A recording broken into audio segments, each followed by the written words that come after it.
Much has been said by my three colleagues, so I'll be very brief. First, I think when we look at transparency of information, if we can convince our people, whether it's in Parliament, our public servants, that the citizens are the shareholders, and we should treat them in the same way that a business would treat their shareholders. They are the owners of the information that we are the custodians of. The good news is that I think transparency is easier to try to measure than corruption is, because corruption is opaque, it's under the table, and that's why at Transparency International we use perception surveys, because we haven't found the way to measure corruption properly. I think, as my colleague said, that really it's throughout the government, throughout the state, that we need to have this transparency. One point that I would like to add is that, basically we're talking about availability of information in a universal sense. At the same time, there are certain areas that we know would be difficult to make public. And whether this is the tracking of terrorists, to be very clear, for example, whether it's my passport information, because somebody can take this and multiply those passports several times.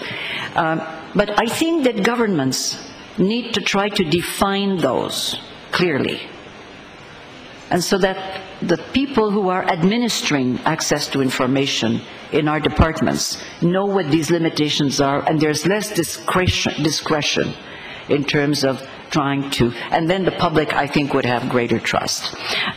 My other point is that I think Christian, and this was also mentioned by a number of our colleagues here, I think was excellent in talking about the criteria that we need to, because all information is not necessarily useful information.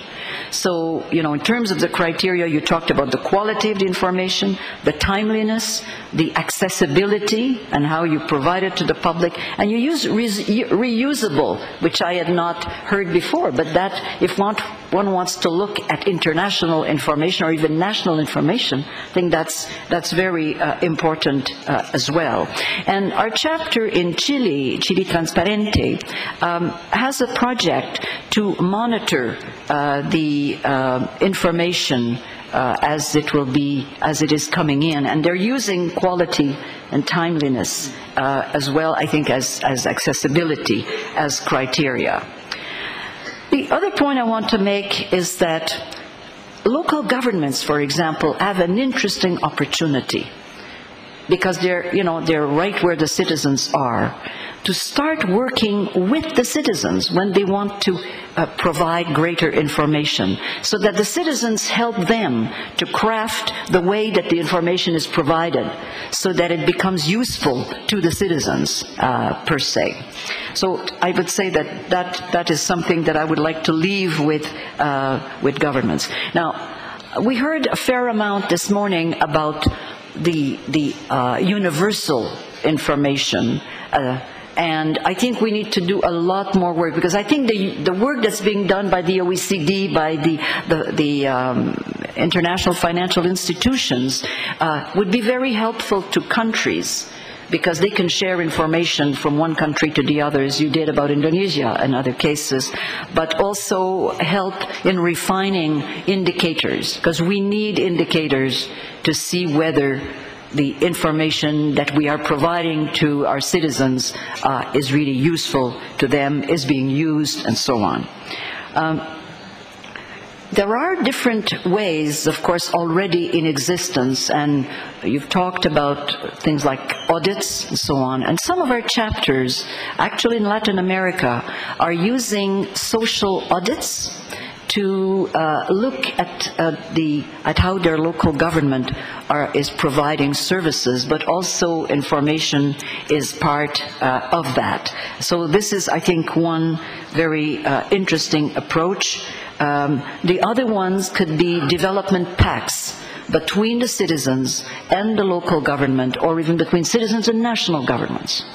And of course, we've been talking about all information as much as possible being fully available without having to ask for it.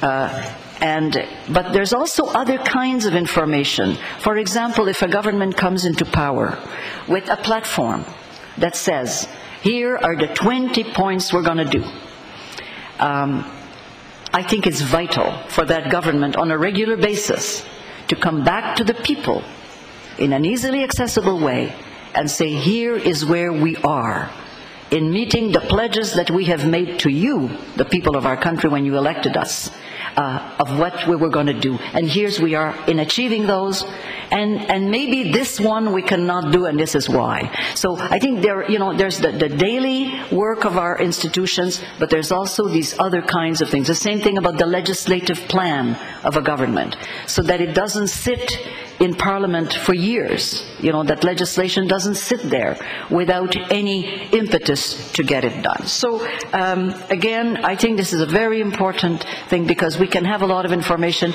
but if we don't know how good it is, how well it's being used, and how accessible it is, we will not be doing the work that is so important when we're talking about transparency. Thank you very much.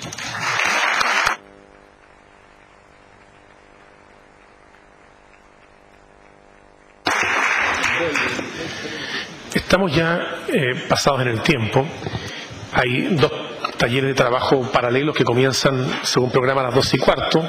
Esto es hace algunos ya minutos atrás. Les voy a pedir disculpas por eso, pero voy a abusar como moderador para hacer una pregunta solamente a Cristian. Él hizo una presentación en que, respecto de un estudio comparado sobre acceso a información, aparecía Chile como regulando el acceso a la información de modo discrecional sobre un conjunto de materias. Me gustaría que explicara qué significa que se haya regulado de modo discrecional, o que ustedes entiendan que el acceso a información es discrecional en Chile, en circunstancias que hay una ley que establece causales de reserva y que hay un órgano imparcial como el Consejo que resuelve los conflictos cuando la Administración niega el acceso a información y el solicitante no se conforma con esa decisión. I will answer in English. No, not in Spanish. I don't know to what of the slides you are referring. Chile is mentioned on all the slides, and since this one about the depths of central freedom of information laws. What we have done here, we have compared what is mandatory in some of the countries, and that's true that, for example, in one of the Nordic countries, which was on the slide in Estonia, a lot of information is mandatory, including in the class test, information on national security, information on international relations, information on personal data, information on commercial transactions. So there is a lot of done like that.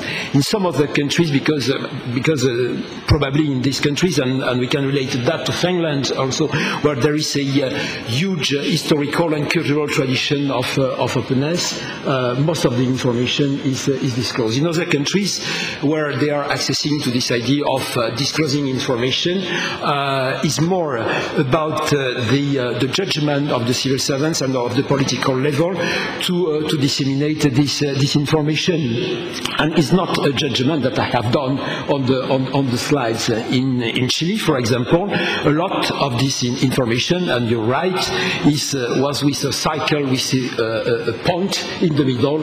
That's true, was on a discretionary basis. It doesn't mean that the information is not disclosed, but there is a decision which is made by instances on how, when to disclose the information and what type of information should be disclosed.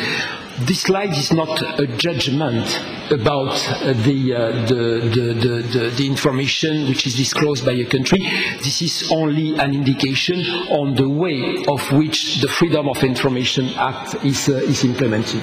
I don't know if I have answered to your question fully. Maybe I missed one of the points in the Spanish question. Okay.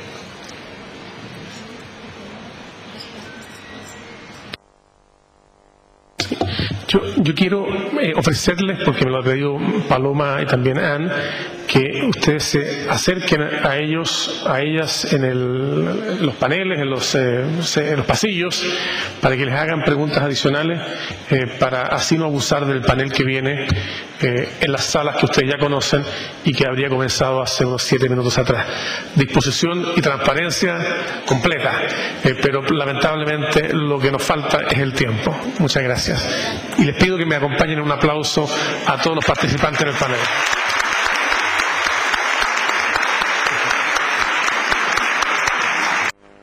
Agradecemos su presencia y participación en este panel.